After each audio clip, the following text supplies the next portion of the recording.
ازيكم يا عيال عاملين ايه النهارده؟ الحمد لله يا مستر. انا عايزكم تجهزوا نفسكم بكره عشان هتاخدوا بكره حقنه. دكتور المدرسه هيجي يديها للفصل كله بكره ان شاء الله. لا يا مستر، احنا مش تعبانين. لا ده تطعيم النونه ولازم كل المدرسه تاخد التطعيمه دي. طب واللي مش عاوز ياخدها يا مستر؟ لا ده مش بالمزاج يا نونه، ده اجباري وهتاخدها، يعني هتاخدها يا ناصح. هنعمل ايه في الموضوع ده يا بسكوت؟ يعني هنعمل ايه يعني يا ناصح؟ مش هنيجي المدرسة بكرة وخلاص؟ هنغيب، مش موضوع يعني يا نونا، ما اي حد بيغيب. ايوه، طب لما ابويا يجي يصحينا بكره يقول له قوم روح المدرسه، هعمل معاه ولا اقول له ايه؟ قول له اي حاجة يا نونا، يعني انت ما زوقتش قبل كده؟ قول له يا عمي تعبان ومانيش قادر اروح المدرسة النهاردة، مش حكاية يعني، اتصرف. يا راجل، وهو يصدقني بالبساطه دي يعني؟ صح. اسمع مني يا صاحبي، بدل ما تاخد الحقنة دي شطارتك انك تحاول تخليه يصدق ان انت تعبان بأي طريقة. ده انا سمعت حاجات من عيال اللي كانوا في الصف ده السنة اللي فاتت تشيب الدماغ يا ده نونا. يا نهار مش فايت، سمعت ايه بس كنت احكي لي؟ لا يا صاحبي، مش مهم، احكي لك عشان ما تخافش انت كمان. لا يا عم احكي لي، ما تخافش، انا مانيش اخاف. قول طمني، لا يطمن قلبك. ناس وفي منهم اللي قاعد 6 شهور ما بيتحركش. طب تاخد الكبيرة يا صاحبي؟ قول يا زميلي، سمعني. في واحد اخدها، وبعد ما اخدها وفضل نام 6 شهور قام بقى غبي عامل زي الحمار. حمار يا بسكوته؟ ايوه يا عم، وانا اكذب عليك ولا ايه؟ سيبنا في حالنا، ده احنا هيطلع عينينا. طب سؤال رفيع يا بسكوته، وانت متأكد ان انت ما اخدتش الحقنة دي؟ قصدك ايه ده انت؟ لا يا عم، انا ما قصديش حاجة، انا بسأل بس عشان اطمن عليك. من نعمة يا بسكوته، شكلك اخدها. ولا احترم نفسك يلا، بدل ما مد ايد عليك. ماشي يا اسطى، خلاص ما تزعلش نفسك. المهم يا اسطى ان مهما حصل بكره احنا مش هنيجي المدرسه خالص، خلاص. ماشي يا بسكوت، انا هحاول اقنعه، بس يا رب يقتنع بكلامه ويصدقني. ما هو لو ما اقتنعش وصدق يبقى ما فيش قدامنا الا طريقه واحده. ايه يا صاحبي؟ هيجيلك البيت الصبح ياخدك ونقول ان احنا رايحين المدرسه ونروح نقعد في السايبر على ما ميعاد المدرسه يخلص. ايه ده يا صاحبي، عايزنا نكت من المدرسة؟ اسكت يخرب بيتك للمستر يسمعنا وتفضحنا. انت اتجننت يا عم ولا ايه؟ عايزني انا على اخر الزمن كنت من المدرسة؟ يخرب بيتك هتفضحنا، كتم يالا اسكت. مين ده يالا اللي عايز يكت من المدرسه؟ يالا التواله. لا يا مستر، ما فيش حاجه، احنا برضو شكل الكلام ده برضو. اه بفتكر، وحتى لو وش الكلام ده مفيش عندي الكلام ده خالص. يخرب بيتك هتفضحنا، ما تتكتم يالا، ما تقوم تقول للمستر احسن وتقفشنا. يا عم انت، يعني انت ما انت سامع الكلام اللي انت بتقوله؟ يا عم ده هو يوم، مش احسن ما تيجي وتاخد الحقنة بتاعت بكرة دي ويحصل لك حاجة؟ يعني انت شايف كده يا بسكوتة؟ اه طبعا، ومفيش الا كده وخلاص يا نونة. ايه رأيك، هتعمل معايا ولا سيبك؟ ولو انت يا عم خايف ان انت تكت، خليك انت وانا كنت تاني لوحدي. ماشي يا عم، خلاص هحاول اقنع ابويا بكرة انني تعبان وربنا يسهل وما نلقاش للخطة التانية. ولو ما اقتنعش بكلامي يبقى نروح على الخطة التانية، الهروب من المدرسة. ويوم وهيعدي بقى، ده انا ابويا لو عرف ان انا عاوز اهرب من المدرسة هيبقى اخر يوم في عمري. يا نونا، انت يا نونا، يلا قوم عشان تروح المدرسه، اتاخرت. ايوه يا بابا، صباح الفل، بس انا النهارده مش هقدر اروح، انا تعبان ومانيش قادر. ليه مالك؟ ان شاء الله ما انت قاعد طول الليل ماسك الموبايل. معلش يا حاج، والله تعبان، بطني بتوجعني ومغصى من الصبح ومانيش قادر وعامل وحاسس ان انا هستفرق. لا يا حبيبي، انا مفيش عندي كلام من ده، انت هتروح المدرسه يعني هتروح المدرسه. يا حاج معلش والنبي، هو يوم انا مانيش قادر اروح، بلاش النهارده واروح بكره بدري ان شاء الله. صباح الفل يا معلم حنفي، ازيك، عامل ايه النهارده؟ ايه ده يا بسكوته؟ انت ايه اللي جابك النهارده هنا يا؟ قلت اما عدى عننا نمشي سوا، احنا رايحين المدرسة النهارده يا معلم.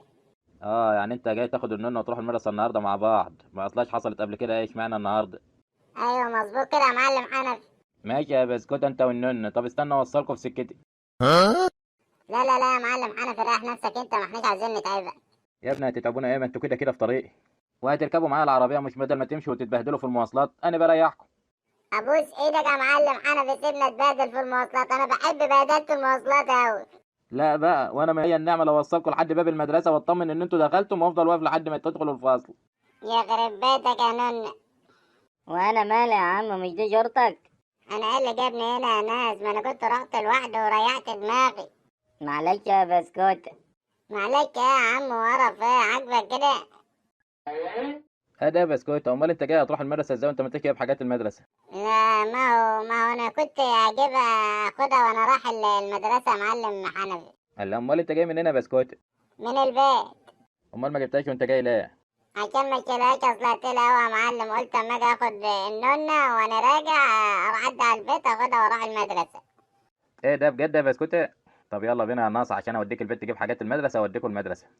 حاضر يا معلم حنفي، يلا بينا يا نونة. ولا ممدوح، انت هلا؟ عاوز ايه يا بسكوت؟ ما تسيبني في حالي يا عم. مالك كده يا عم بتعيط ليا؟ بتوجع ولا ايه؟ مش عارف يا عم، هو انت شايفني جربتها قبل كده؟ طب بقول لك ايه يا اسطى، اول ما تجربها تيجي تقول لي على طول. الله في يا جدعان، الواد اللي اخد الحقنة ده ماله نايم كده ليه؟ شكله مات ولا ايه؟ مش عارف والله يا بسكوت، بس شكل الحقنة كده خلصت عليه. ما تروح عيننا كده تبص على الواد ده جراله ايه ماله؟ لا يا عم، وانا مالي يا عم، ماليش دعوة. يلا يا ممدوح تعال. طب هو انا ما ينفعش اخدها في ايدي؟ لا والله ما ينفع يا ممدوح، لازم تاخدها عضل. يا اسطى، يا اسطى، عايز ايه يا نونة؟ هو يعني ايه لازم ياخدها في العضل؟ يا سلام، يعني انت ما تعرفش؟ طب تعالى ما اقول لك يا عم فودان.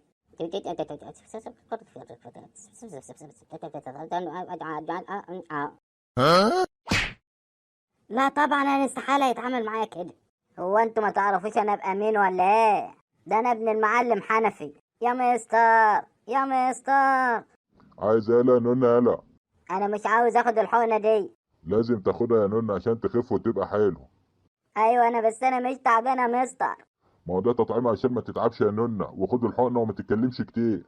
حرام عليك يا دكتور. اثبت يا ممدوح، ما تتحركش عشان ما تتعورش يا ابني.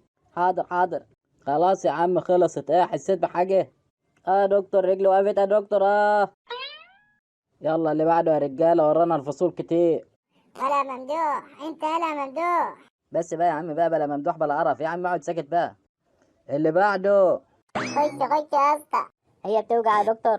يا ابن حرام عليكم، بتوجع عيد عامله زي شكه الدبوس. طب ما شكة الدبوس بتوجع برضه على فكرة. ولا الدور يلا مش فاضلكم. حاضر حاضر، بس ما تزعليش بس لو سمحت. بتوجع أوي يا دكتور. ايه ده بيعيط برضه؟ كده يبقى اكيد بتوجع يا دكتور.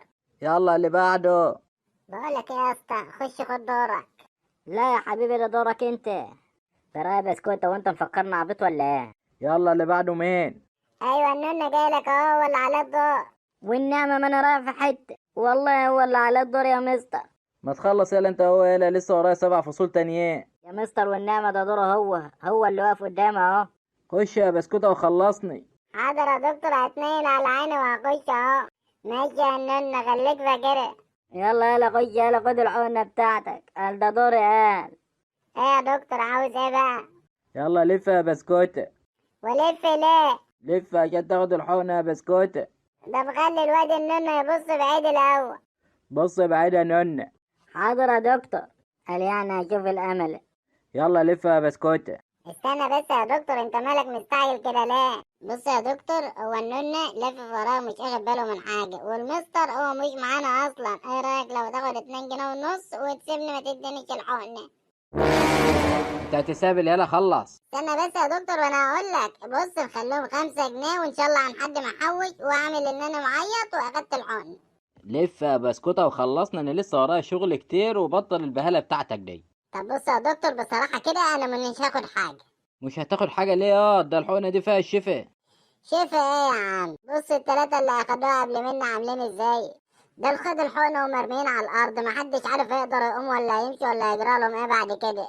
بص يا دكتور، يا اما تاخد ال5 جنيه يا اما كده كده مش هاخد الحقنة. يعني هي كده يا بسكوته؟ ايوه هي كده ومفيش غير كده يا دكتور. يا مستر حامد، ايوه الواد عاوز ايه يا بسكوته ده مش دكتور؟ عاوز ياخد الحقنه. مش عاوز تاخد الحقنه ليه زي زمالك يا بسكوته؟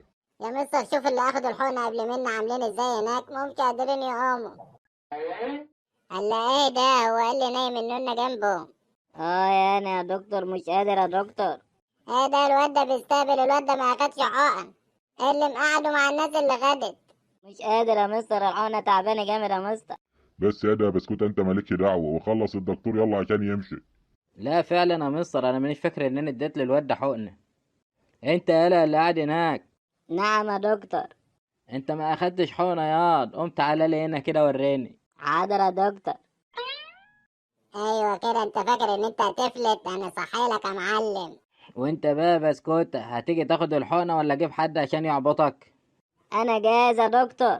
وسع يا دي، انت ما تمسكنيش كده. كده حلو يا دكتور. ابني يا اسطى، النون حرام عليك، ما تعملش معايا كده، ده انا صاحبك. معلش يا اسطى والله ما ينفع.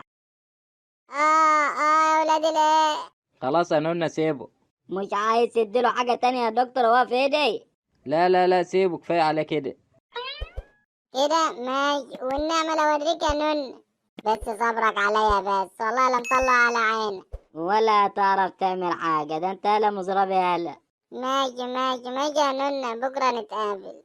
يلا بقى يا نونا عشان ده دورك انت. إيه، ما هو مش المفروض ان انا ساعدتك يا دكتور؟ ايوه يعني اعمل لك ايه يعني؟